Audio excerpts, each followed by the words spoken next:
This is Desmond Doss, a veteran and hero of World War II. The movie Hacksaw Ridge is based on his story. What is he known for?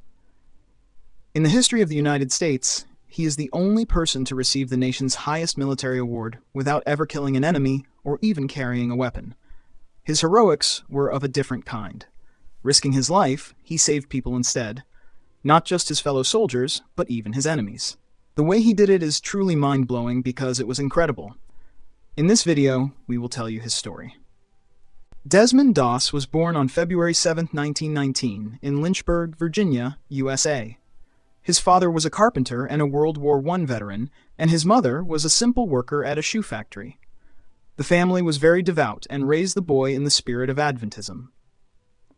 Religion was a very important part of his life, and by the age of 21, Desmond had even become a deacon in the church.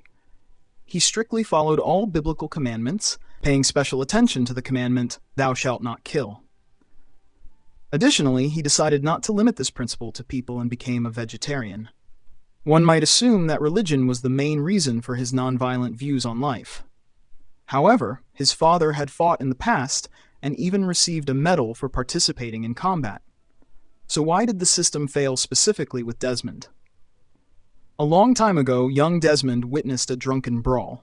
His own father almost shot his brother-in-law. It was at that moment that Desmond vowed never to take up arms under any circumstances. Desmond Doss was a pacifist, but he was also a true patriot. So when the United States entered World War II after the Japanese attack on Pearl Harbor on December 7, 1941, and a draft was announced, he joined the Army. By that time, he had already completed training as a military medic, so he wanted to serve as a medic, hoping to help people without compromising his beliefs. However, the command, without delving into the desires and principles of some recruit, assigned him to an infantry company. Nevertheless, Desmond did not waver from his principles. He stated that he would not carry a weapon or perform combat duties. As a result, he faced confusion and hostility from his fellow soldiers. They could not understand how someone could be ready to fight in a war without using a weapon, and were reluctant to serve alongside him. Some constantly mocked him, especially during the nightly prayers before bed. Others openly threatened that no one would cover his back in the next battle. The situation became tense. It even reached the point where Desmond was threatened with a court-martial. The threat was as real as ever. During World War I, over 100 Adventists in the U.S. had been convicted. Desmond's father had to step in. He used his former connections, resulting in Desmond being transferred from the front lines and assigned as a field medic in an infantry division. And that was the beginning of his incredible story. The first military actions on Guam and Leyte proved that Doss was in his element. On the fourth day after arriving on the island, Desmond's battalion found itself in a real bloodbath. Under the intense fire of the enraged Japanese, more than 100 American soldiers out of 300 died within just 5 minutes. The survivors began a chaotic retreat to the cover of the overhanging cliffs. The battlefield was shrouded in smoke, and when it cleared, the astonished soldiers saw the frail Doss lowering the wounded from a 15-meter cliff using a rope he had found somewhere. He was trying with all his might to save as many soldiers as possible, constantly whispering like a mantra, "Lord, help me save one more." In 5 hours of continuous evacuation of the wounded, the religious medic managed to lower 75 people from the cliff. Not all of them survived, but the majority of the soldiers saved by Desmond Doss saw their loved ones again. The most difficult battle for Desmond occurred off the shores of Okinawa.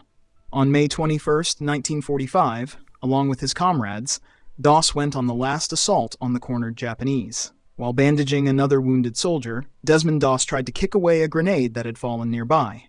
However, he did so unsuccessfully, and the explosion occurred right next to him.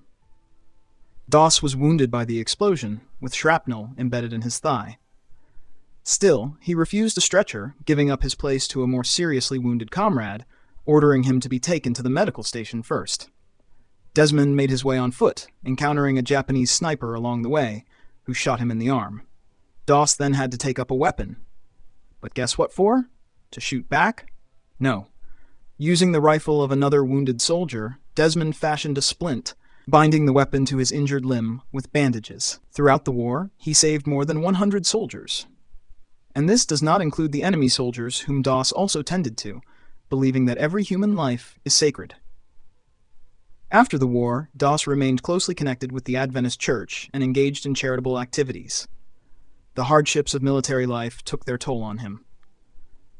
After returning, Doss required 5 years of treatment and rehabilitation. Tuberculosis forced the removal of part of a lung and several ribs. In 1970, his long list of ailments was further extended by deafness. Desmond Doss lived to be 87, passing away on March 23, 2006, a war hero who never fired a shot in his life. The only conscientious objector to receive the highest award of the American Army, the Medal of Honor. If you like this story, share your thoughts in the comments. Would you be able to risk your life to save others like he did? Also, subscribe to the channel if you want to hear more stories about remarkable people. Let us know who you'd like to hear about next.